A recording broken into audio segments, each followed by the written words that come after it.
So underneath the it's pretty. Well.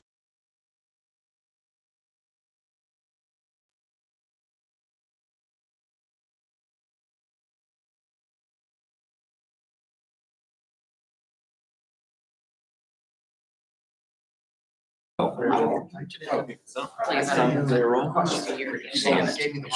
dream is. It was Yeah, good. It was great. The mayor was there. All right. Now it's got to order.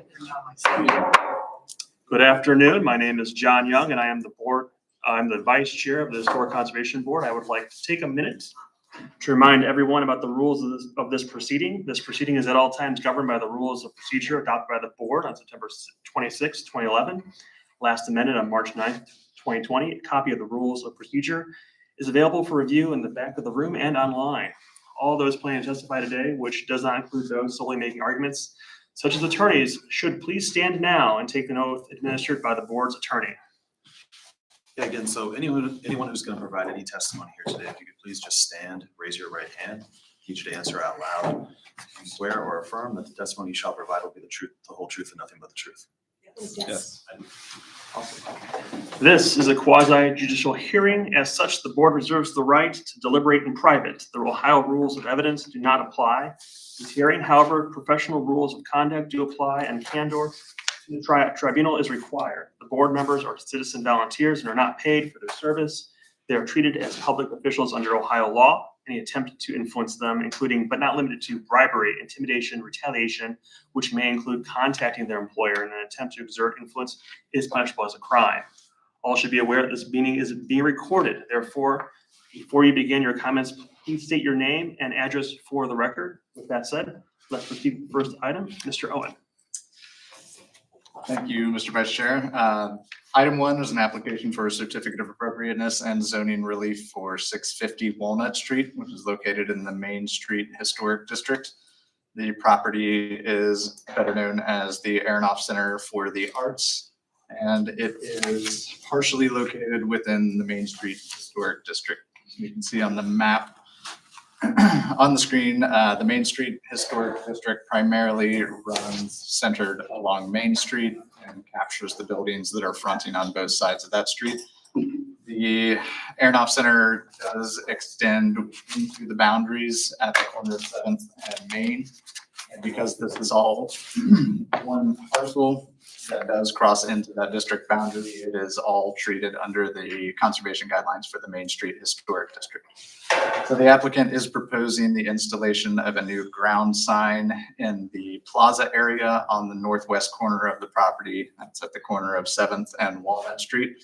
So as I mentioned, with the boundaries of the district, even though this is outside, the specific location of the sign is outside the district, it is still subject to the certificate of appropriateness for that Main Street Historic District.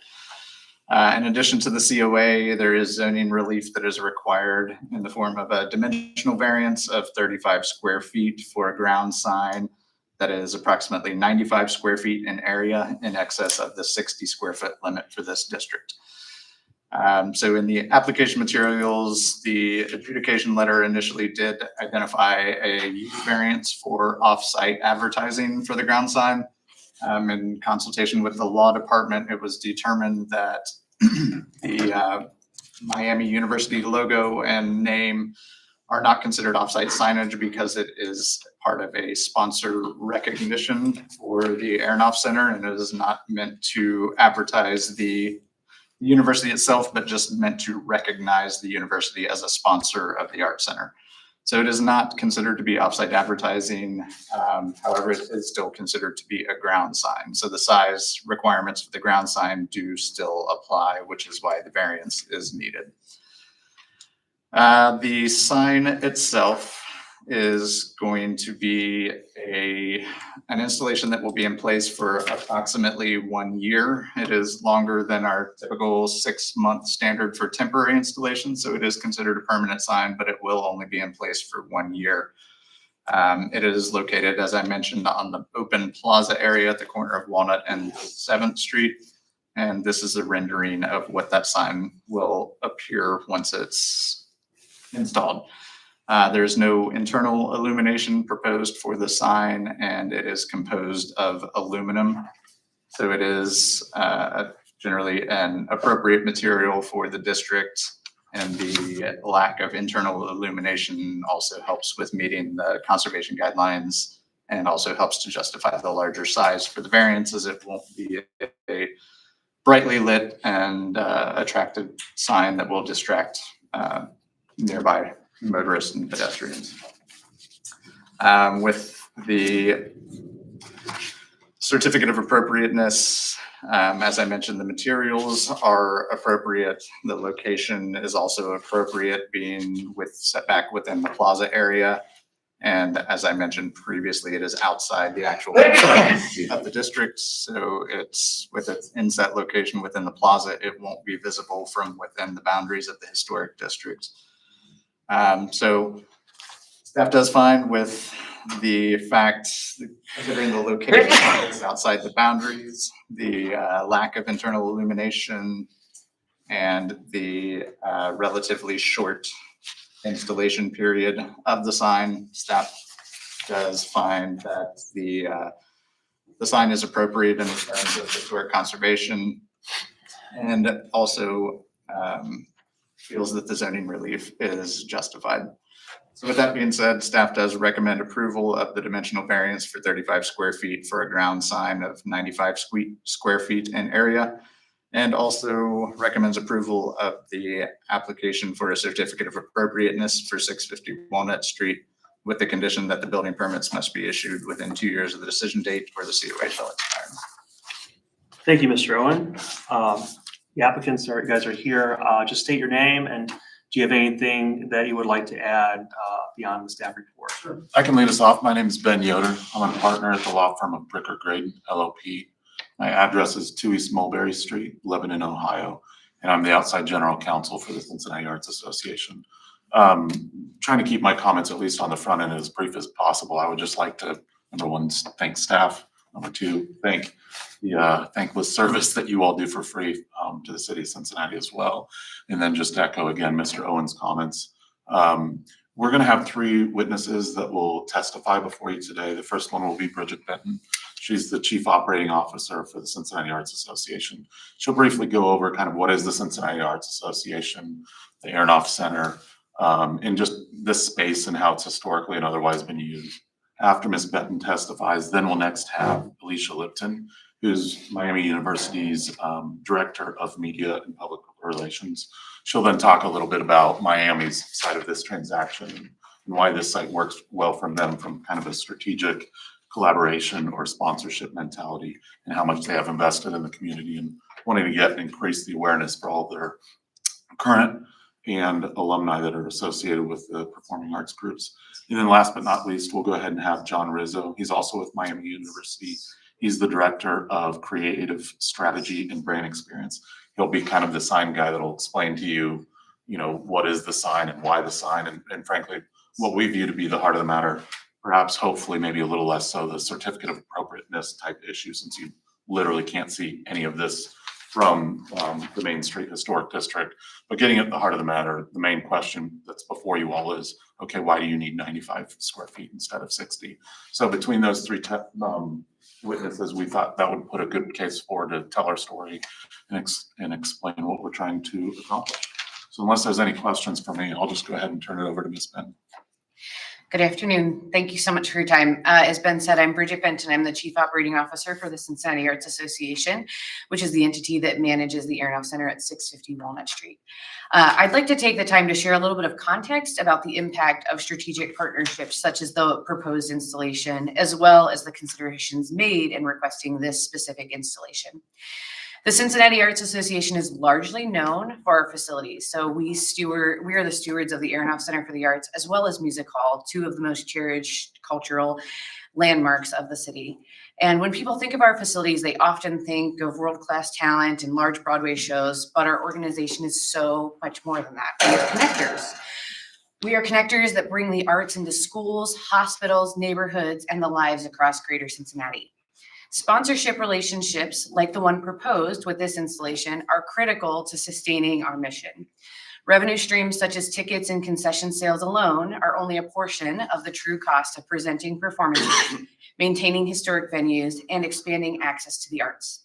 Sponsorship dollars bridge the gap, ensuring that the arts remain affordable, inclusive, and impactful for everyone.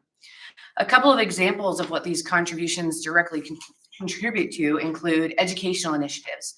The Cincinnati Arts Association partners with over 80 local schools and community organizations, subsidizing programs that bring thousands of school children to see arts integrated learning opportunities every year.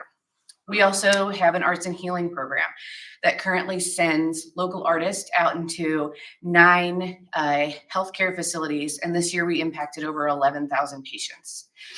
One of our central tenets is community engagement. We engage with communities to do outreach initiatives for free and low-cost events. We also partner with or subsidize numerous local performance companies such as the Cincinnati Symphony Orchestra, the Cincinnati Ballet, and the Cincinnati Opera, as well as smaller regional organizations like the Cincinnati Playwrights Initiative or the Mutual Dance Company.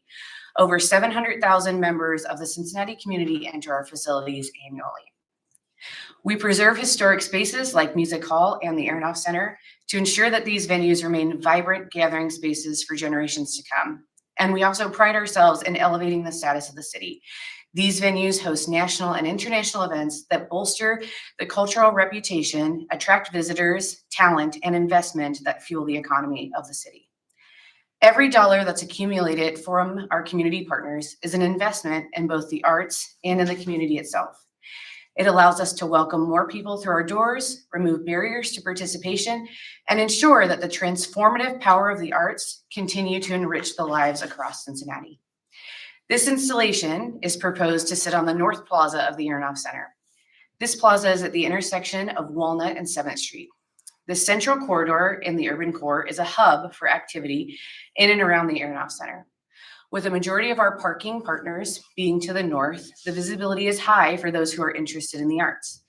In addition to patrons of the art, this area sees a lot of foot traffic, road traffic, and is located across from a streetcar station. As we worked with our sponsors on strategic collaborations, all of this traffic and visibility is calculated into planning of this installation. This location is also obscured by the building from any level of visibility from the Main Street Historic District. In consideration of the scale of this installation, the physical features of the plaza and the grandeur of the building were considered. The North Plaza contains 2 kiosks that display venue information with banners on top of them. These are permanent features that are 26 feet tall, and the installation will sit against the backdrop of the Weston Art Gallery, which contains revolving regional art installations showcased against a 2-story tall glass wall. The proportion of the installation is sized appropriately to be visible while not detracting from the architectural features and integrity of the Aronoff Center or any of the surrounding businesses. Additionally, for the last 2 decades, this plaza has been used by car dealerships who have been past sponsors, who display vehicles as part of their sponsorship. This installation is comparable in size to those activations which have occurred without incident. I ask for your consideration of this installation, which is thoughtfully and deliberately placed. Without the generosity of organizations such as Miami University, our ability to fulfill our mission would be diminished. Together, we ensure that the arts remain a vital and accessible resource to our community that strengthens not only the cultural fabric, but the economic impact of our city. Thank you for your consideration of this temporary installation and how these dollars associated with it can be a far greater impact to our community. Do you have any questions for Ms. Benton thus far? Okay, great. The next we'll go ahead and call Ms. Lipton to come up. Again, she's the Director of Media and Public Relations for Miami, and I'll talk to you about kind of the other side of this equation from the Miami perspective. Go ahead, Ms. Lipton. Thank you. Good afternoon. As they said, my name is Alicia Lipton. I'm Director of Media and Public Relations for Miami University. My address is 466 Columbus Avenue, Lebanon, Ohio. First, thank you so much for allowing us to present to you today, and thank you for the time and commitment that you put towards Cincinnati.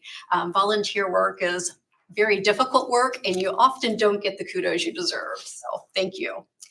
In my role at Miami University, I seek out opportunities for community engagement and strategic collaborations for our region. This collaboration with the Cincinnati Arts Association expands Miami University's strategic directive as a state institution to advance and elevate Ohio and the Cincinnati area by supporting the arts.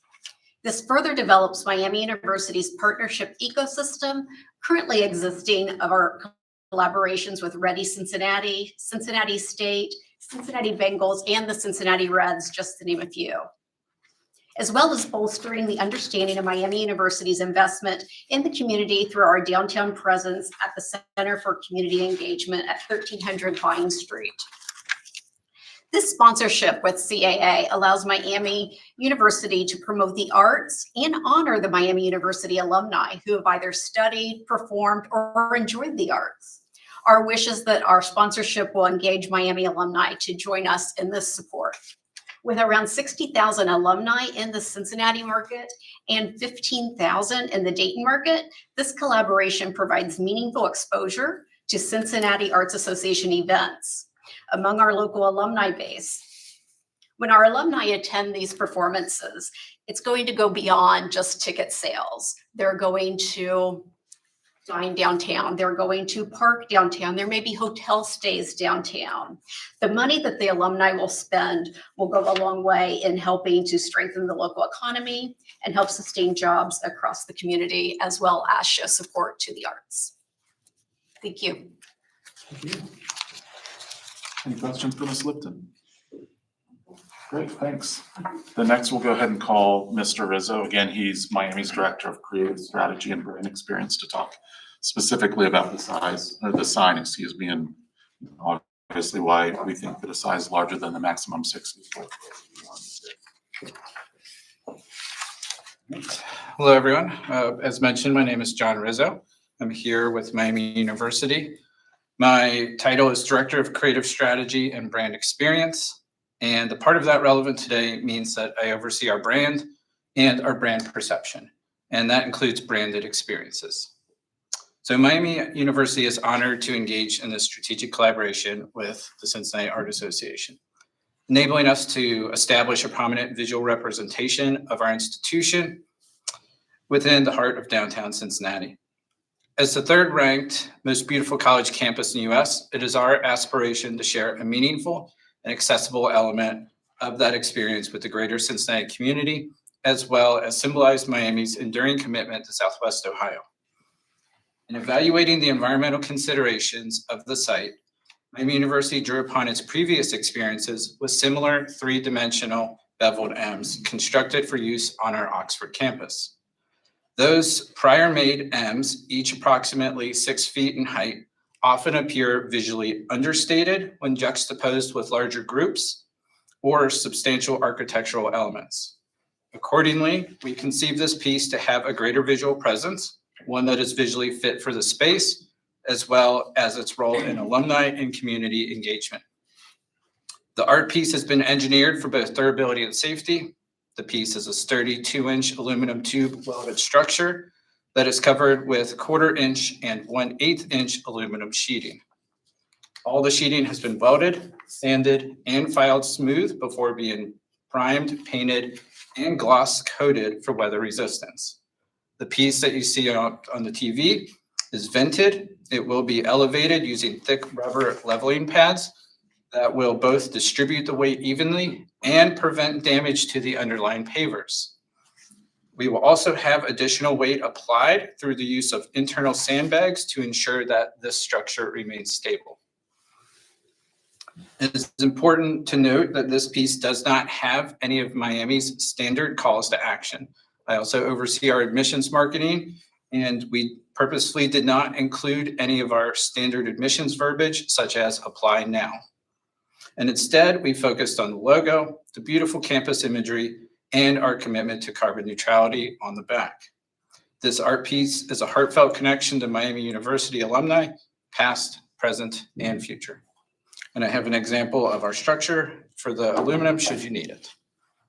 And thank you for letting me come today. Any questions for Mr. Rizzo?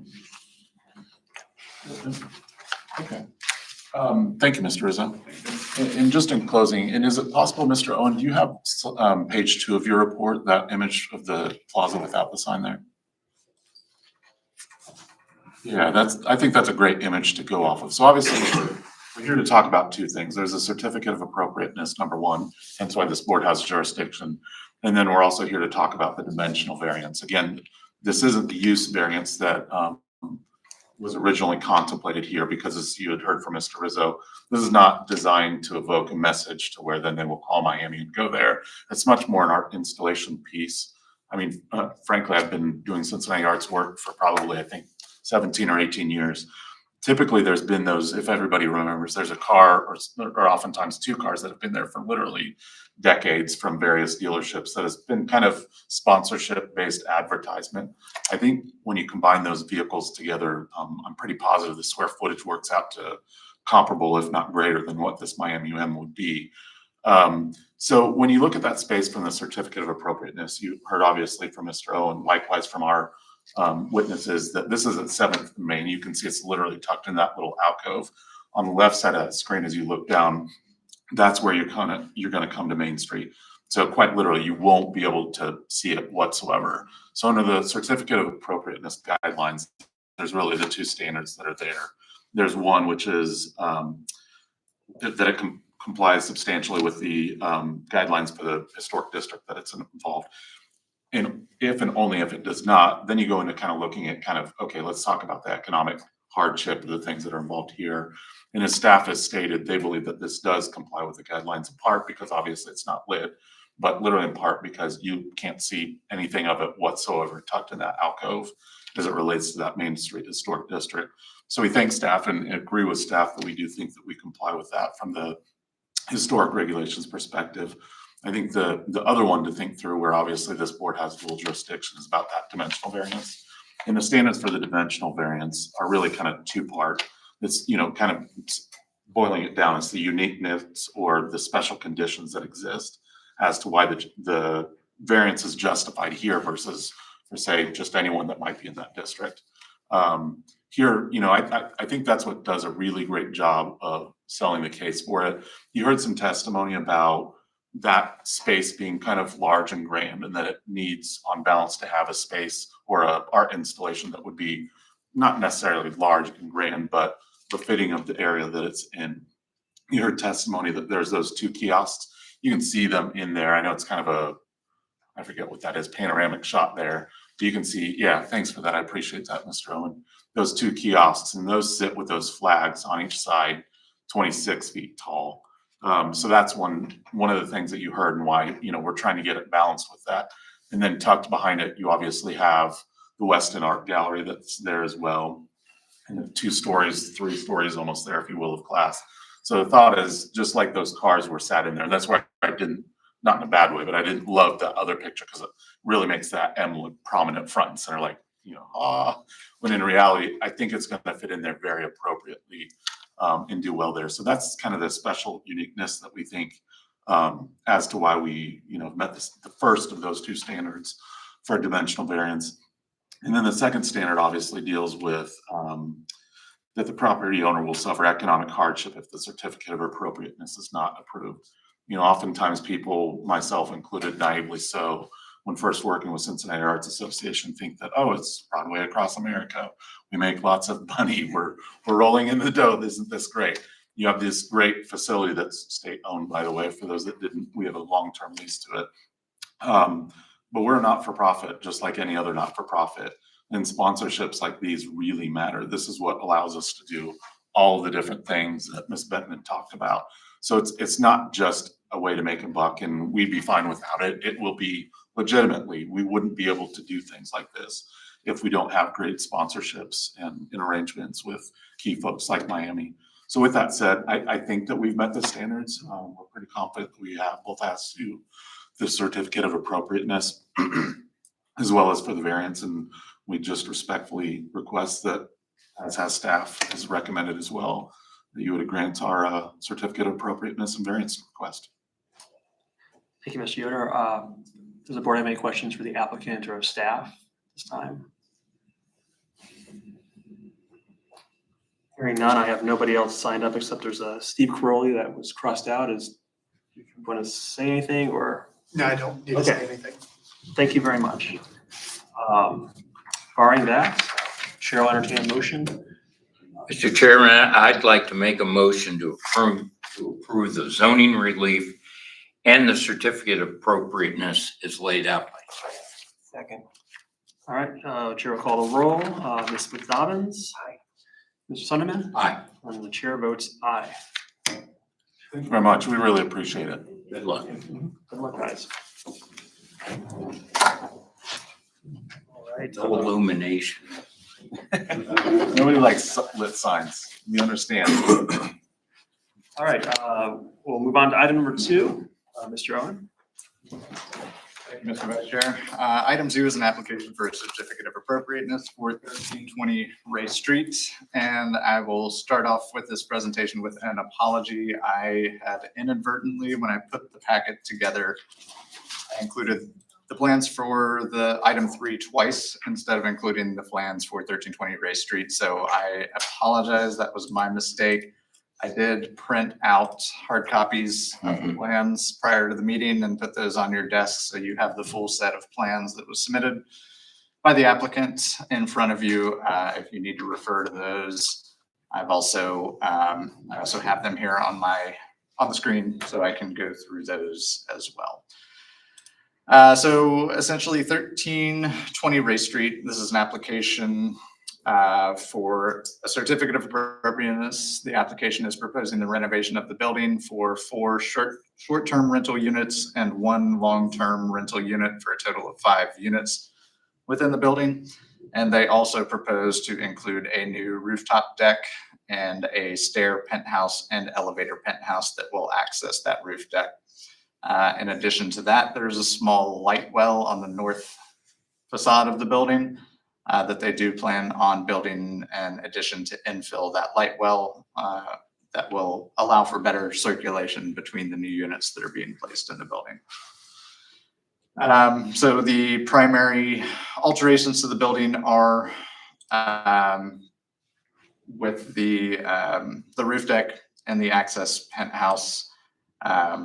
You can see on the floor plans that are provided, the new elevator is near the center of the building in the rear wing section, and the staircase is just in front of that. So that will extend up through the entire building with the units being placed around those.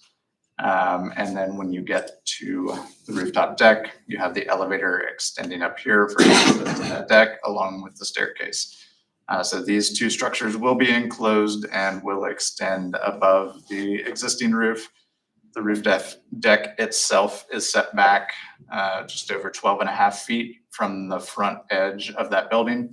So that limits the visibility of the actual roof deck structure itself.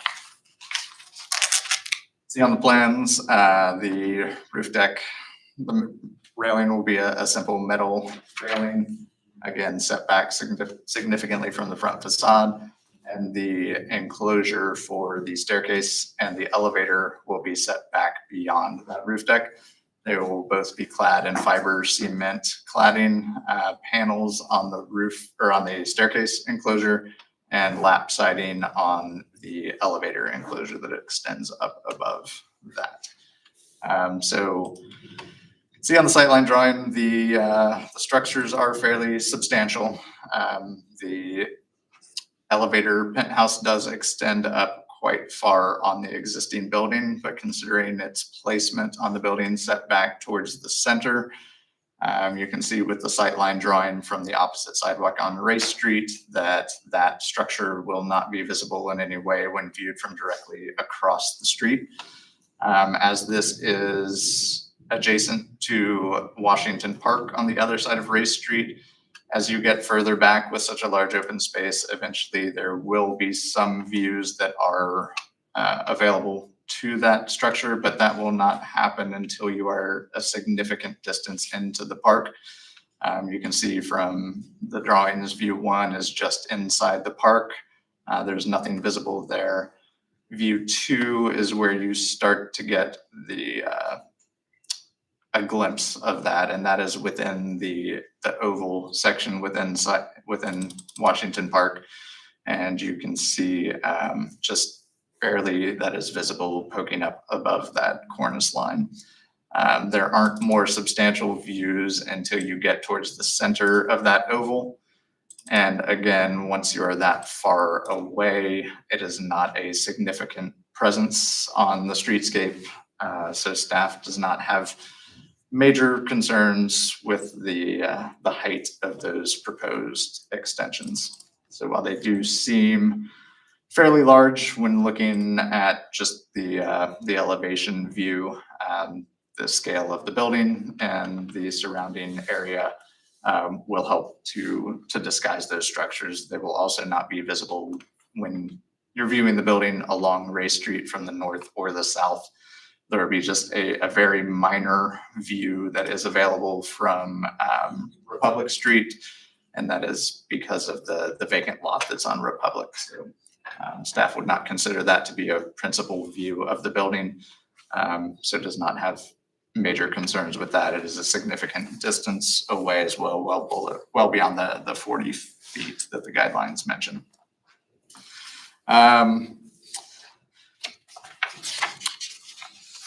So that's pretty much it for 1320 Ray Street. I will note that the building is proposed to also be served by parking lot on Republic Street, which is adjacent to this building to the east. And that is item 3 on the agenda today. So I will hold more discussion on the parking lot for the item 3 presentation. Thank you, Mr. Owen. Does the applicant like to make any remarks at this time? We're here to answer questions or talk about anything you want to talk about. Does the board have any questions for the applicant or the staff? Okay. I have some people signed up here. I'm assuming everyone from 1148 Main is Urban Sites. That's Surprise City Studios and Urban Sites. I have Jack Kander from 1140 Main is For Urban Sites. also Urban Sites as well. So it looks like you guys are all accounted for. So, yeah. Anyone else want to say anything at this time or? Yeah. Any comments or deliberations from the board? I just have a curiosity question. So you say 1 long-term rental unit and 4 short-term, are those Airbnbs? This is what this? Yes. Okay. The 4 short-term ones would be Airbnbs, and then the 5th is potentially a different platform, but for the local regulations, the 5th unit has to be rented out at least 30 days at a time.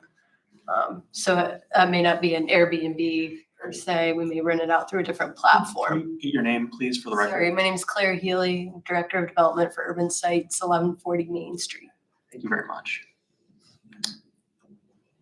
Okay. Thank you. Any other questions, comments?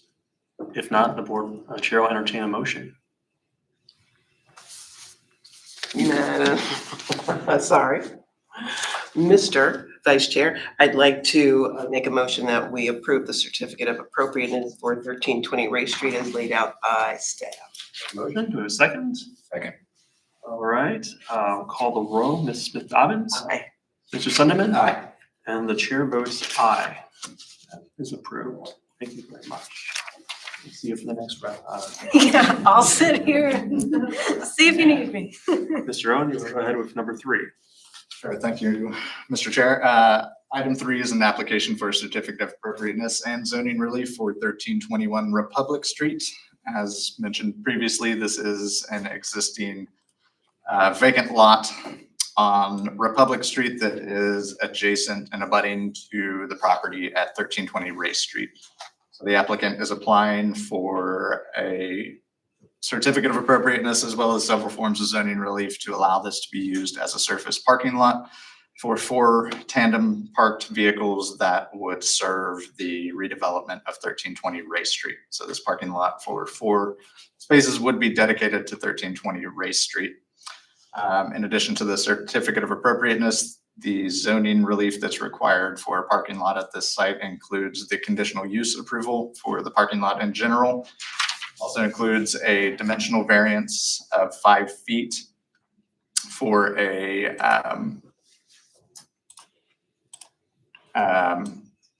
dimensional variance of 5 feet for the lack of a site triangle along the south property line of the building.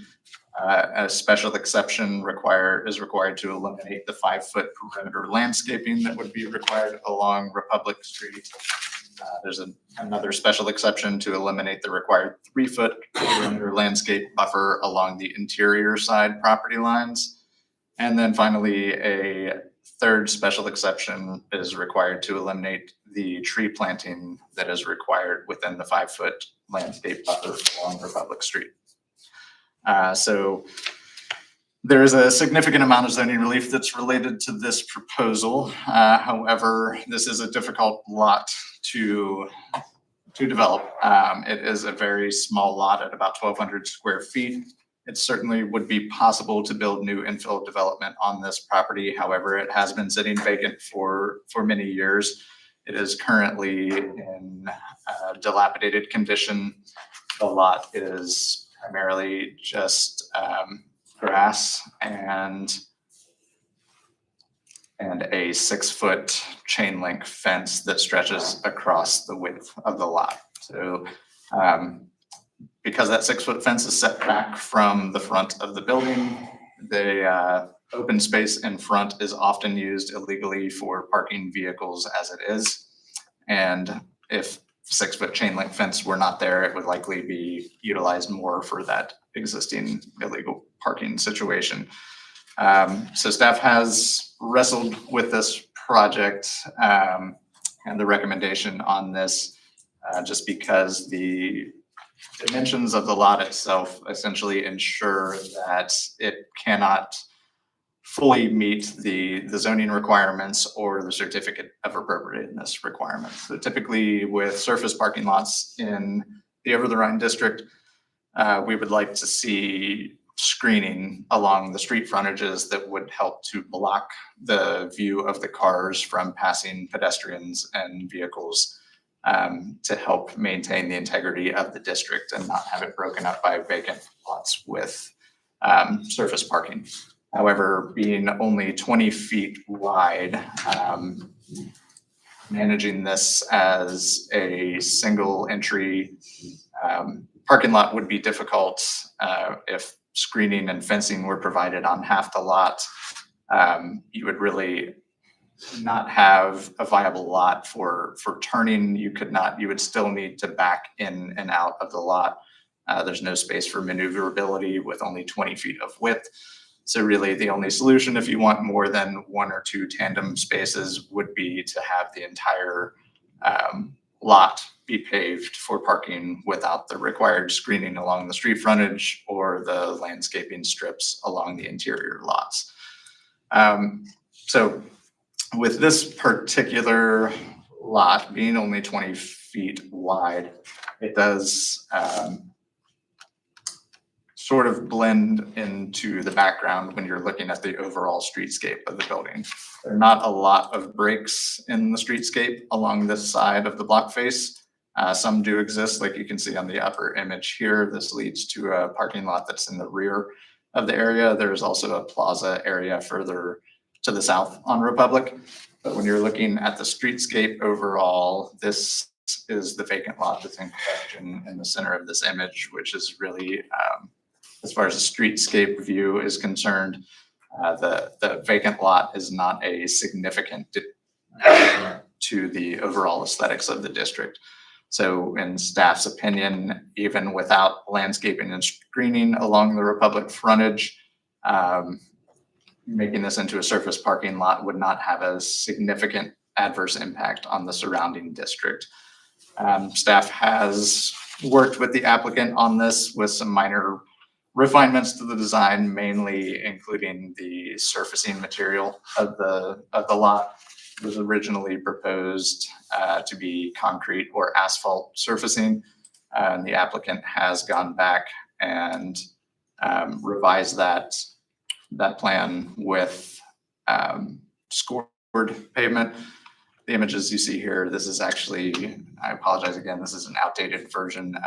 These will be smaller scoring lines that will more accurately mimic like a stone or paver pattern rather than the larger squares that are shown on this image. So it is not a paver patio, which would probably be our or a paver parking lot, which would be our preference, but it does have the patterned stamp in the concrete that will have that effect of breaking up the concrete pavement. And the guidelines do essentially ask that, you know, large areas of paving not be used with concrete or asphalt, but either use pavers or stamped or scored concrete to break up that that surface material. So in short, the applicant has applied the stamped concrete in a way that does break that surfacing material up. So staff is comfortable with that. There's also a black metal fence along the rear of that parking area. And this the area to the rear of that lot, there will be one new tree planting, and this will be a grassy yard area. So there is some minimal landscaping that is placed. It is just pushed back towards the center of the lot for necessity to allow the access for the vehicles.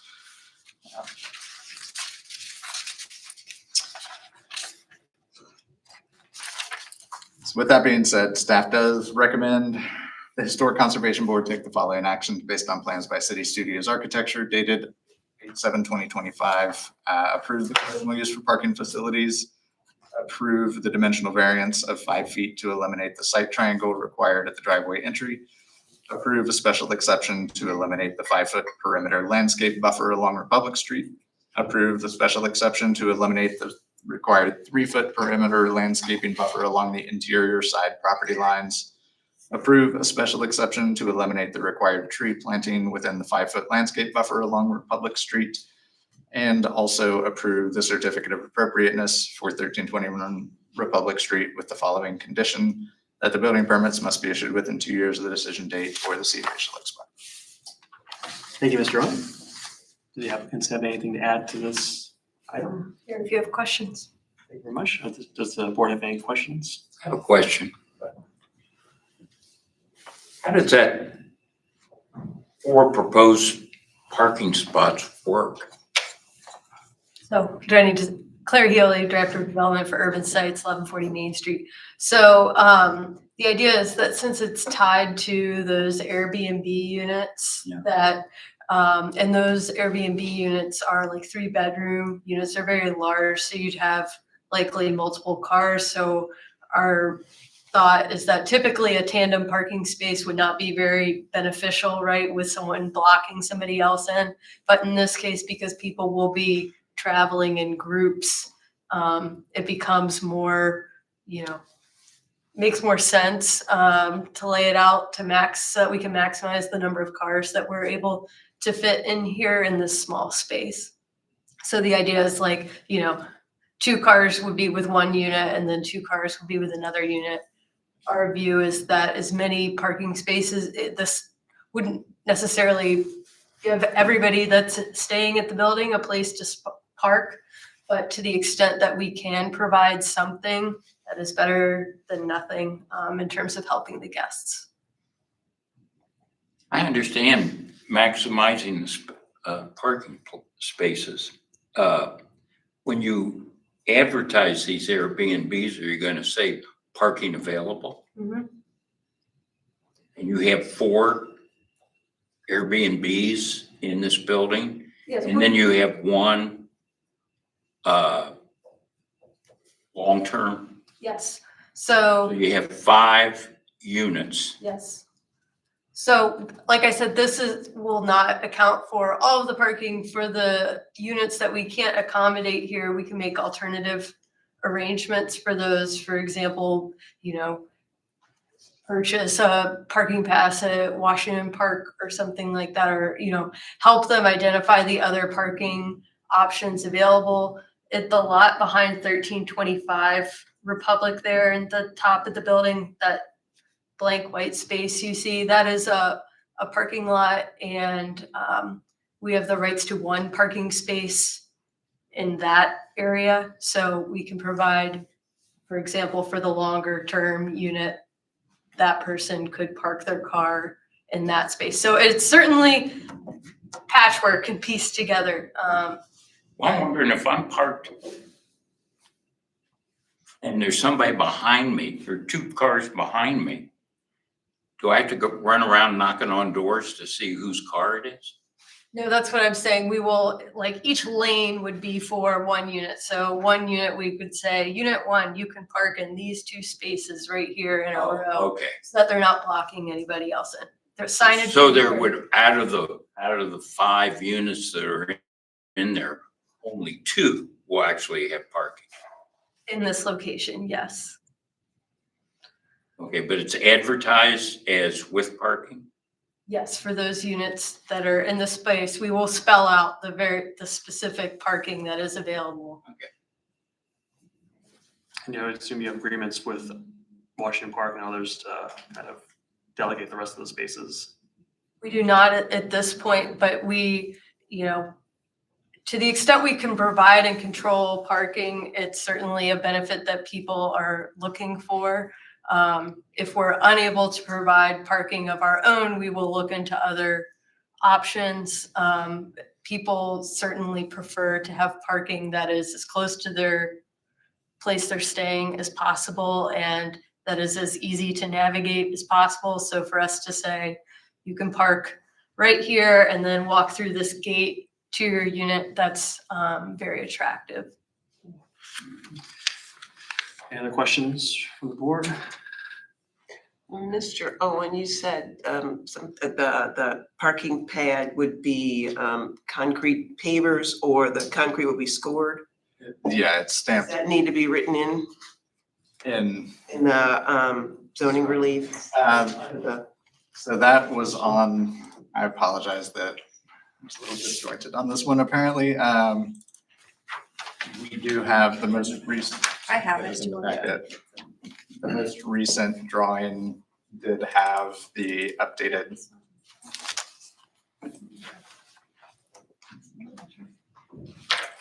I mean, we can add a condition if there's confusion about. Okay, yeah, that looks much better. Yeah, just as long as it's somewhere that you're okay with that. Okay, yeah. Yeah. Any other questions? Mr. Owen, is parking required in the zone? No, it is not. All right, are there any, same amount of people signed up for number 2 as number 3, so very cool. Well, with that said, does the chair will entertain a motion for this application? Mr. Chairman, I'd like to make a motion to approve both the zoning relief and certificate of appropriateness as laid out by staff. Second? All right, the chair will call the roll on this one. Ms. Smith Dobbins? Aye. Mr. Sunderman? Aye. And the chair votes aye. Congratulations. Moving on to the next piece of business, we have staff COA from August 2025. You guys have reviewed them. I'll entertain a motion. If you have any questions or feedback about them.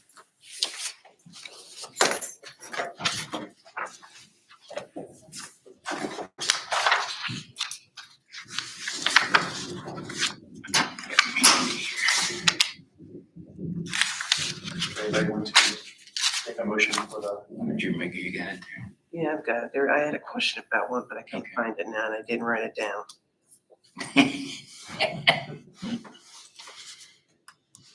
Bear with me. Oh, well, I don't see it. Okay, I don't see it. So, Mr. Chair, I'd like to make a motion that we approve the August 2025 staff approvals. We have a motion to a second. Second. All right, calling the roll on this one. Ms. Smith Dobbins, Aye. Mr. Sunderman, Aye. and the chair votes aye. Staff approvals are approved. Seeing no other business on the agenda, I entertain a motion to adjourn. So moved. Second? All those in favor?